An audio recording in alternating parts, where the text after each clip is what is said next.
अस्सलाम वालेकुम everyone, welcome to my channel खुदा से मोहब्बत। आज हम लाए नहायत खूबसूरत अक़वाल। सबसे खूबसूरत लफ्ज़ अल्लाह, सबसे बेहतरीन वर्जिश नमाज, सबसे मुकम्मल किताब कुरान पाक, सबसे खूबसूरत आवाज़ नमाज यानी अज़ान की आवाज़, और सबसे खुशनसीब हैं हम मुसलमान। नमाज हर मुश्किल और परेशानी को ख़त्म कर देती है, इसलिए परेशान होने से बेहतर है खुदा को याद करें, नमाज पढ़ें और दुआ करें। अल्लाह पाक आपको ज़रूर नवाजेगा। जो अल्लाह के दिए को काफ़ी समझे वो ज़िंदगी में कभी किसी का मोहताज नहीं होता।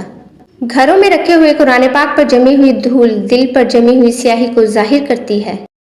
अगर आपका रब आपसे नाराज़ हो और इस्तग़फ़ार से भी काम ना बने तो इसकी मखलूक को खुश करने की कोशिश करें, यानी इंसानों, जानवरों, परिंदों सबके साथ अच्छा सलूक करें। ये सुना है कि वो सुनता है सदा से पहले, मांगने वालों को देता है दुआ से पहले। नाज क्यों ना हो गुनाहगारों को तुझ पे मौला, तूने बख्शिश को उतारा है खता से पहले। अल्लाह के नज़दीक बेहतरीन इंसान वो है जिसका वजूद दूसरों के लिए फ़ायदा मंद हो। अल्लाह ताला हमें लोगों में आसानियाँ तकसीम करने का शर्फ बख्शे, आमीन।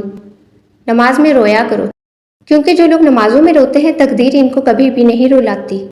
किसी मसले और इसके हल के दरमियान सबसे कम फासला आपके घुटनों और फर्श के दरमियान फासला है। जो अल्लाह के सामने घुटने टेकता है किसी भी चीज़ का मुकाबला कर सकता है। हमेशा के लिए दुआ करें। आंखें जो बेहतरीन नज़र आती हैं, एक दिमाग जो बुरे को भूल जाता है, एक दिल जो बदतरीन को माफ़ करता है, एक ऐसी रूह जो कभी भी ईमान से महरूम नहीं होती। तौबा के आंसू का कमाल ये है कि गिरता बाहर है मगर अंदर की सफाई कर देता है। जब हालात झुका दें अल्लाह से रजू करें, जब अरूज पर हो तो झुक जाएं, अल्लाह का शुक्र अदा करें। औलाद और इसके बारे में कभी मायूस ना हो, क्योंकि इन दोनों चीज़ों का इन्हिसार आपके नसीब पर है और नसीब लिखने वाला बहुत मेहरबान है। दरिया में उतरने का सलीका नहीं जिनको नादान है, साहिल पे गोहर ढूंढ रहे हैं। हम लोग नमाजों के भी पाबंद नहीं हैं और अपनी दुआओं में असर ढूंढ रहे हैं। मोमिनों की महफिल में बैठकर मोमिन कहलाना आसान है, लेकिन तन्हाई में बैठकर खुद को मोमिन करना बहुत मुश्किल है। इसलिए कहा जाता है कि अपनी तन्हाई को पाक रखना चाहिए। शैतान के सब वार जब खाली जाते हैं तो फिर वो अपना आखिरी हरबा इस्तेमाल करता है, और वो आखिरी हरबा ये है कि वो इंसान के अंदर नेकी का घमंड पैदा कर देता है, और गरूर अल्लाह पाक को सख्त नापसंद है। गम में तो अल्लाह याद आता है, कभी खुशी में भी याद कर लिया करो, क्योंकि खुशहाली में याद करने वाले को अल्लाह पाक ज़्यादा पसंद फरमाते हैं।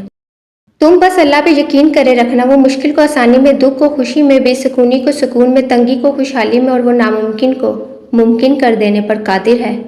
अगर आप किसी बीमार शख्स की इयादत को जाएं तो इससे दुआ की दरख्वास्त करो। बीमार शख्स की दुआ ऐसी है जैसे फरिश्तों की दुआ। तुम किस दुनिया पर गरूर करते हो जिसका बेहतरीन मशरूब मक्खी का थूक यानी शहद और बेहतरीन लिबास कीड़े का थूक यानी रेशम है, और जिसके हलाल में हिसाब और हराम में अजाब है।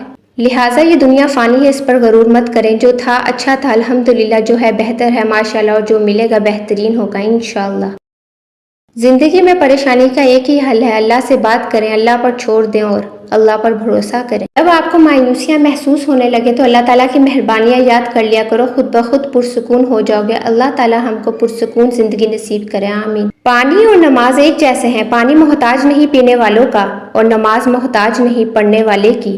दोनों के लिए प्यास का होना जरूरी है। तुम्हारा रब अपने बंदे की इस बात पर खुश होता है जब वो कहता है, ए अल्लाह मेरे गुनाह बख्श दे, क्योंकि तेरे सिवा कोई और ज़ात नहीं जो गुनाहों को माफ़ कर सके। जब भी कोई माफ़ी मांगे तो इसे इस उम्मीद पे माफ़ कर दो कि मेरा अल्लाह भी क़यामत के दिन मुझे इसी तरह माफ़ फरमाएगा। जन्नत में सब कुछ है लेकिन मौत नहीं, कुरान पाक में सब कुछ है लेकिन झूठ नहीं, दुनिया में सब कुछ है लेकिन वफा नहीं, इंसान में सब कुछ है मगर सब्र नहीं। Thanks for watching my video. Kindly like, share and subscribe my channel. उम्मीद है कि आपको आज की वीडियो अच्छी लगी होगी। अगर वीडियो अच्छी लगे तो वीडियो को लाइक करें, शेयर करें, और कमेंट्स में अपनी कीमती राय का इजहार करते रहा करें कि आपको वीडियो कैसी लगी। Thank you.